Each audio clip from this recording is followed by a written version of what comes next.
Chapter 6. Wealth of mind expresses itself in riches. Prosperity, according to Webster, is an advance or gain in anything good or desirable.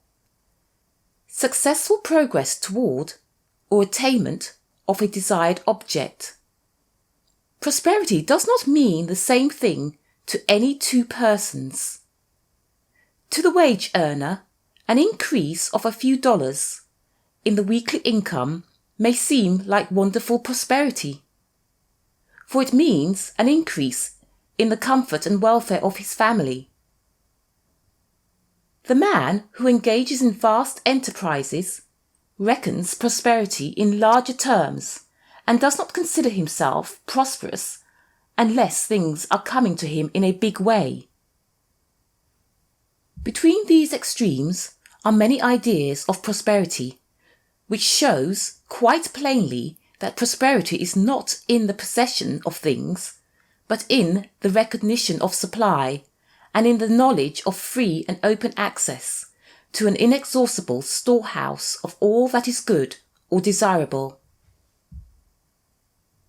In the great mind of God, there is no thought of lack, and such a thought has no rightful place in your mind. It is your birthright to be prosperous, regardless of who you are or where you may be. Jesus said to all men, "Seek ye first his kingdom and his righteousness, and all these things shall be added unto you." This does not mean that if you belong to a certain church, you will be prospered, for righteousness is not conforming to some particular religious belief, but to the law of right thinking, regardless of creed, dogma, or religious form. Get into the prosperity thought, and you will demonstrate prosperity. Cultivate the habit of thinking about abundance everywhere present, not only in the forms of imagination, but in forms without. Jesus did not make a separation between the two as though they were at enmity. He said, "Render, therefore, unto Caesar the things that are Caesar's, and unto God the things that are God's." Put things in their right relation, the spiritual first and the material following, each where it belongs, and render to each its own. Realize, first of all, that prosperity is not wholly a matter of capital or environment, but a condition brought about by certain ideas that have been allowed to rule in the consciousness. When these ideas are changed, the conditions are changed, in spite of environment and all appearances, which must also change to conform to the new ideas. People who come into riches suddenly, without building up a consciousness of prosperity, soon part from their money. Those who are born and bred to riches usually have plenty all their life, even though they never make the effort to earn $1 for themselves. This is because the ideas of plenty are so interwoven into their thought atmosphere that they are very part of themselves. They have the prosperity consciousness, in which there is no idea of any condition under which the necessities of life could be lacking. We are sometimes asked whether we advocate the accumulation of riches. No. The accumulation of riches, as has been explained, is futile unless it is the outgrowth of a rich consciousness. We advocate the accumulation rather of rich ideas, ideas that are useful, constructive, and of service to the well-being of all mankind. The outer manifestation of riches may follow, or it may not, but the supply for every need will be forthcoming because the man of rich ideas has confidence in an all-providing power that never fails. He may not have an extra dollar, but his ideas have merit, and he has confidence, a combination that cannot fail to attract the money to carry him forward. This is true riches.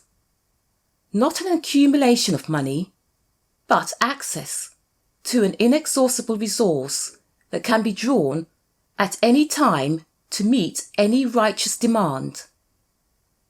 When a person has this rich consciousness, there is no necessity for laying up gold or accumulating stocks and bonds or other property to ensure future supply.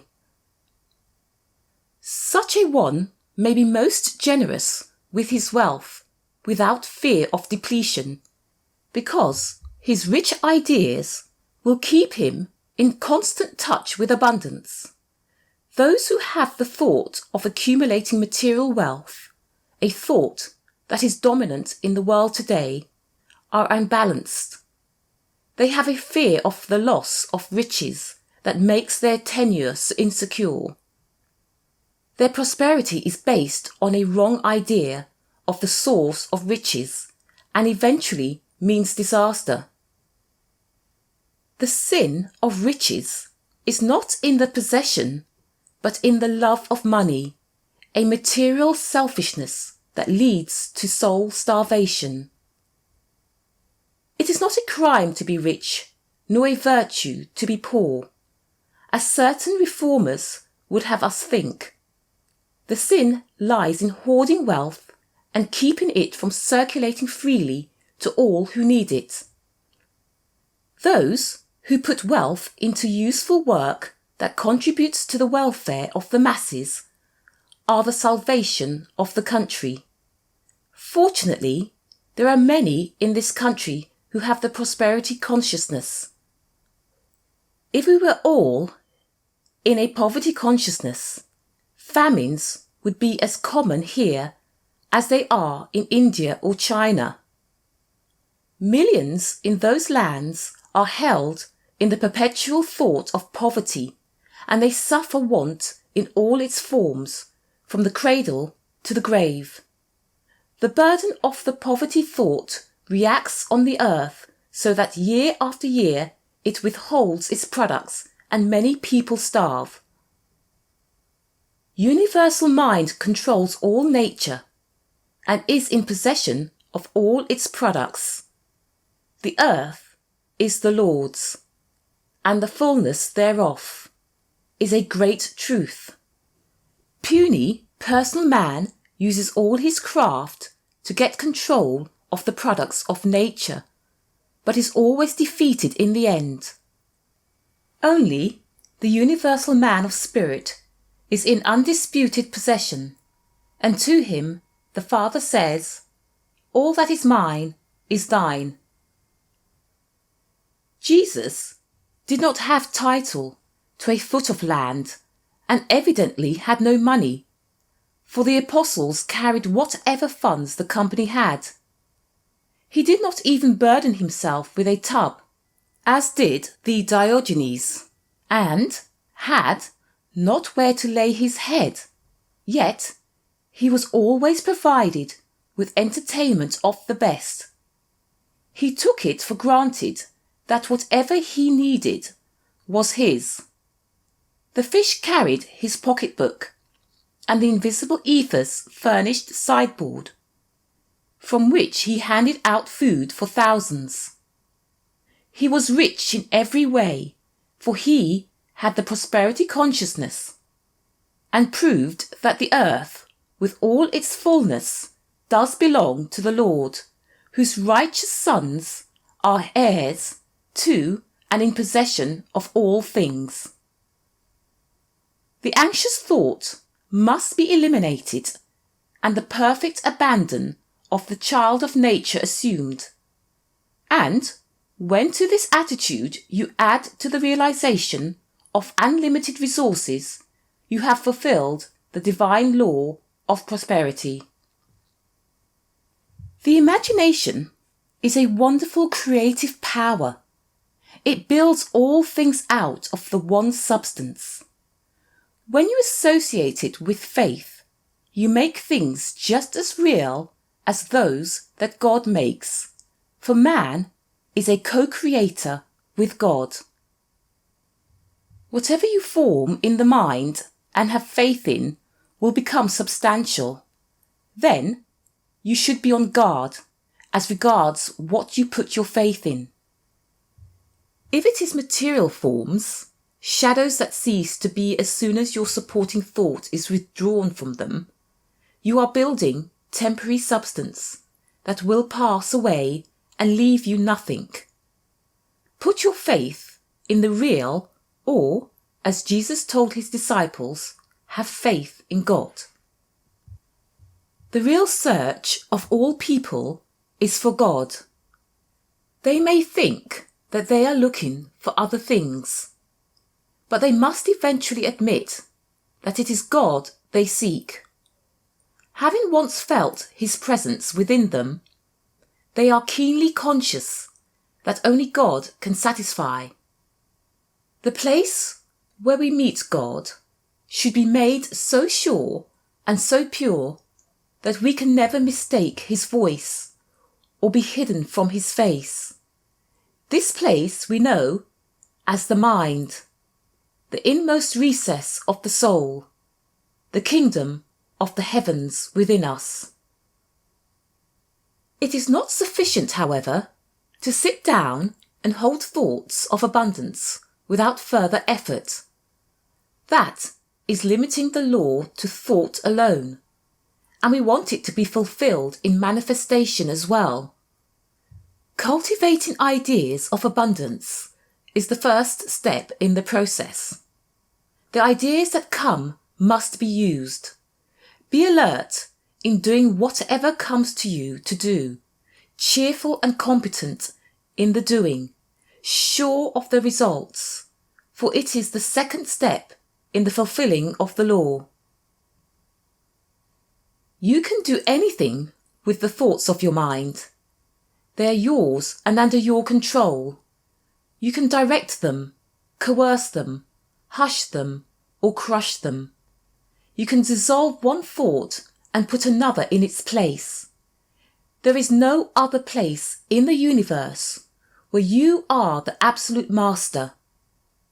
The dominion given you as your divine right is over your own thoughts only.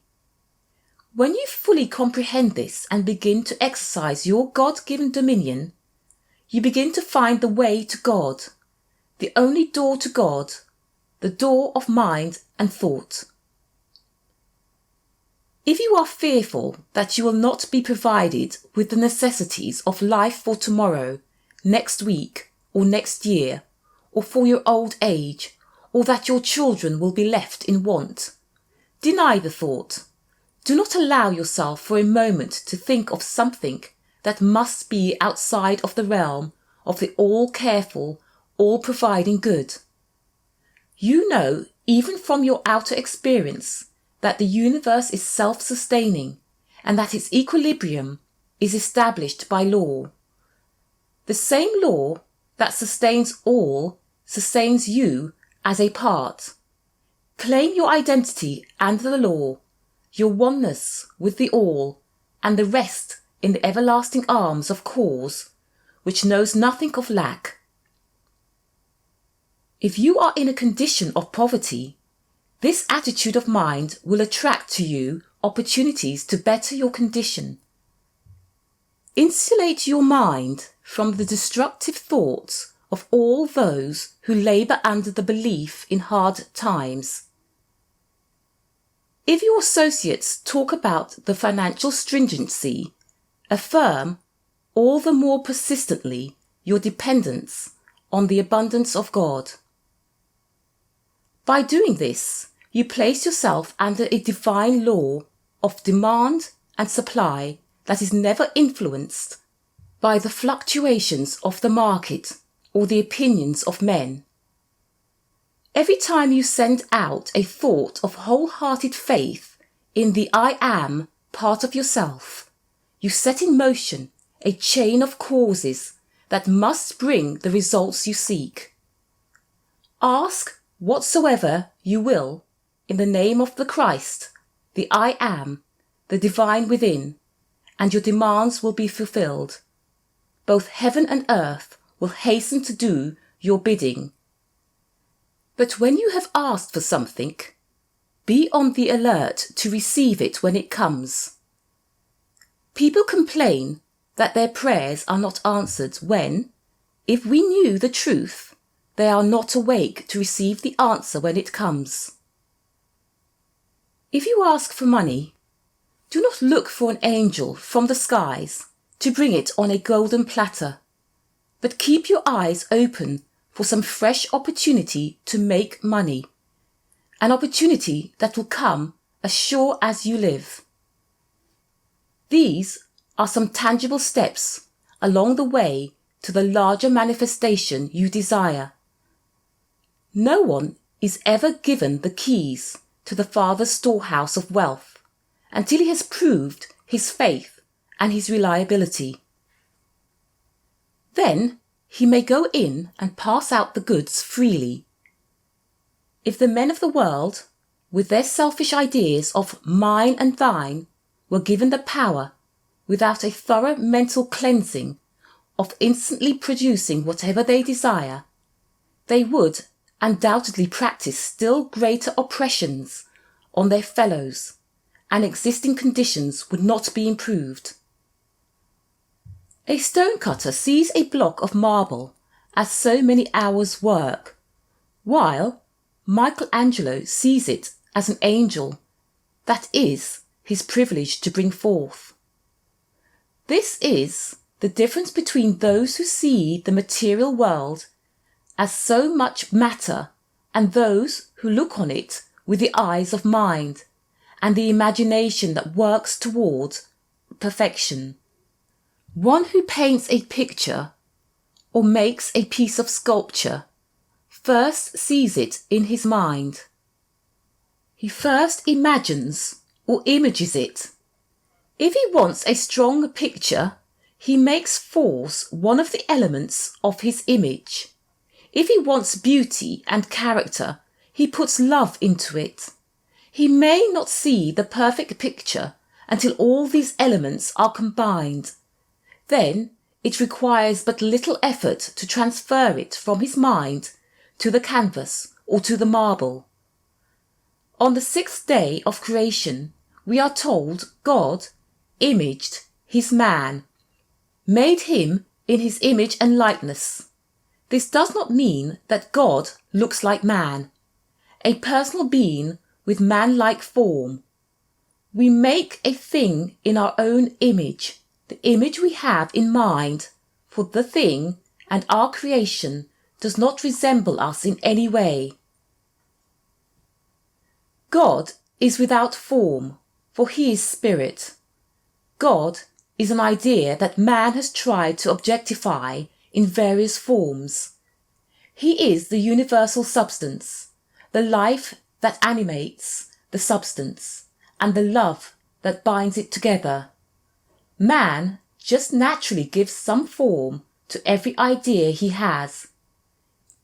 Even the idea of God, for the formative faculty of the mind, is always at work, whether we are awake or asleep. We get material for forming mental pictures from without and from within. This imaging or formative power of the mind could not make anything unless it had the substance out of which to form it. One could not make a loaf of bread without the flour and other ingredients. Yet, with all the ingredients at hand, one could not make a loaf unless one had the power of imaging the loaf in one's mind.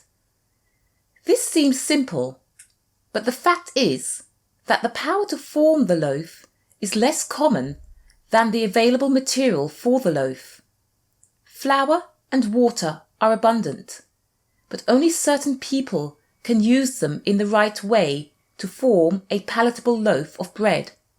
So, with this subject of prosperity, Substance is everywhere, filling all the universe. There is no lack. If we have not been successful in forming it into the things we have needed and wished for, it is not because of lack of substance, but of the lack of understanding how to use our imaging power. The world goes through periods of seeming lack because the people have refused to build their prosperity on the inner, omnipresent, enduring substance, and on the contrary have tried to base it on the substance that they see in the outer. This outer substance, formed by the imaging power of men in the past ages, seems to be limited, and men struggle for it, forgetting their own divine power to form their own substance from the limitless supply within.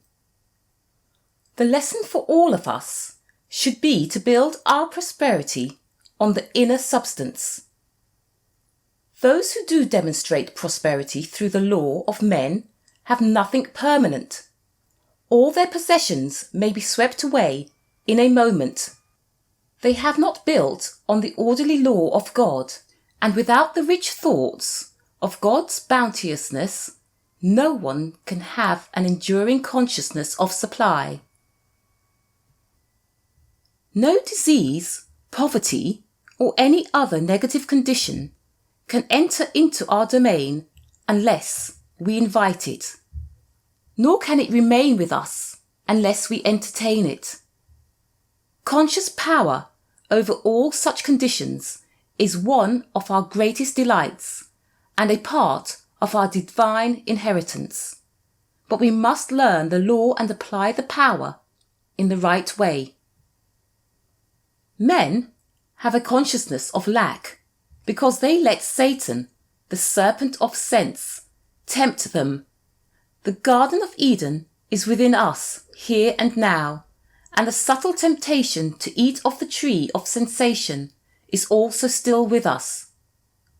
We have been given dominion over the animal forces of the body, the beasts of the field, and must tame them, making them servants instead of masters of the body. Instead of feeding them, we must make them feed us. When we overcome the animals within, it will be easy to train them in the without. This truth of overcoming is taught all through the scriptures, and we can demonstrate it in our life, for God has endowed us with the power to overcome. We must lay hold of that inherent power and begin to use it constructively. The whole human family seems to be sensation mad. All our economic and social troubles can be traced right back to the selfishness of the sense man. We can never overcome these conditions in the outer until we overcome their causes in the inner souls of ourselves. There is sure to be repetition of war and peace, plenty and famine, good times and depressions, until we take the control of mind substance away from the sense man and give it to the spiritual man. We know that there is a spiritual man, and we look forward in some ideal way to his coming, but he will never come until we bring him.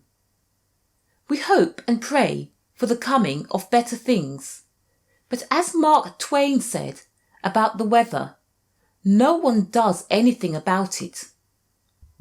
We can do something about the matter of self-control, and each of us must, if we are ever to improve our condition physically and financially as well as morally and spiritually. We must lift up this serpent of sense, as Moses lifted up the serpent in the wilderness, and control it in the name of Christ. Eliminate all negative thoughts that come into your mind, yet do not spend all your time in denials, but give much of it to the clear realization of the everywhere present and waiting substance and life. Some of us have in a measure inherited hard times by entertaining the race thought so prevalent around us. Do not allow yourself to do this. Remember your identity, that you are a son of God, and that your inheritance is from Him. You are the heir to all that the Father has. Let the I am save you from every negative thought. The arrows that fly by day and the pestilence that threatens are these negative race thoughts in the mental atmosphere. The I am consciousness, your saviour, will lead you out of the desert of negation and into the promised land of plenty that flows with milk and honey. Deny that you can lose anything. Let go of negative thoughts of financial loss or any kind of loss, and realize that nothing is ever lost in all the universe. There are opportunities everywhere, just as there have always been, to produce all that you need financially or otherwise. God wants you to be a producer of new ideas. New ideas come to you from within. Do not think for a moment that you are limited to the ideas that come from without. Many of those ideas are outgrown anyway and have outlived their usefulness. That is why we go through periods of change, so that old outworn ideas can be discarded and replaced with new and better ones. There have been more inventions since the beginning of the so-called Depression than in any previous similar period of American history. This shows that new ideas are within man, just waiting to be called out and put into expression. We can find new ways of living and new methods of work. We are not confined to the ways and methods of the past. When we commune with the Spirit within and ask for new ideas, they are always forthcoming. When these ideas from within us are recognized, they go to work and come to the surface. Then all the thoughts we have ever had, as well as the thoughts of other people, are added to them, and new things are quickly produced. Let us quit slavishly depending on someone else for everything and become producers, for only in that direction lies happiness and success. Let us begin to concentrate on this inner man, this powerful man who produces things, who gets his ideas from a higher dimensional realm, who brings ideas from a new territory, the land of Canaan. What kind of character are you giving to this inner substance by your thoughts? Change your thought and increase your substance in the mind. As Elijah increased the oil for the widow, get larger receptacles and plenty of them. Even a small idea of substance may be added to and increased. The widow had a very small amount of oil, but as the prophet blessed it, it increased until it filled every vessel she could borrow from her neighbours.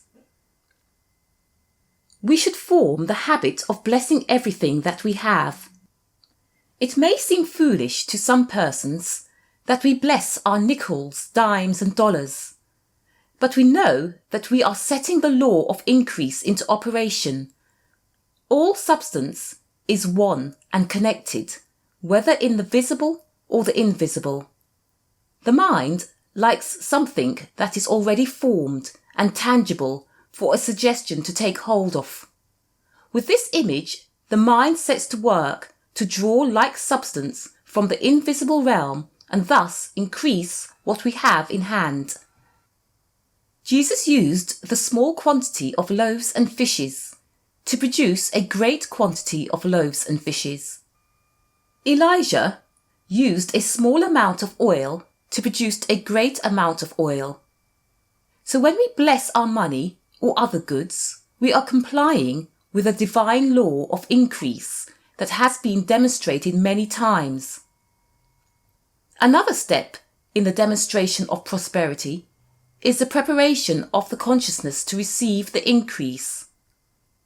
If we pray for rain, we should be sure that we have our umbrellas with us. You read in the 3rd chapter of 2 Kings how Elijah caused the water to come from the invisible and fill trenches in the desert. But first, the trenches had to be dug in the dry ground. That required faith. But the kings had it, and they dug trenches all over a large valley. Just as Elijah had commanded, it was through the understanding of Elijah, who knew the truth about the invisible substance, that this seeming miracle was accomplished.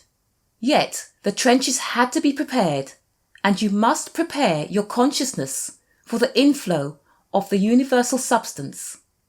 It obeys the law of nature, just as does water or any other visible thing, and flows into the place prepared for it. It fills everything you hold in your mind, whether vessels, trenches, or your purse. It is not advisable to hold for too specific a demand. You might visualize $100 and get it when 1,000 was coming your way. Do not limit the substance to what you think you need or want. Rather, broaden your consciousness and give infinite mind freedom to work, and every good and needful thing will be provided to you. Make your statements broad and comprehensive, so that your mind may expand to the infinite, rather than trying to cram the infinite into your mind. Here are some statements or affirmations to broaden the mind and fill it with the richness of substance. Infinite wisdom guides me.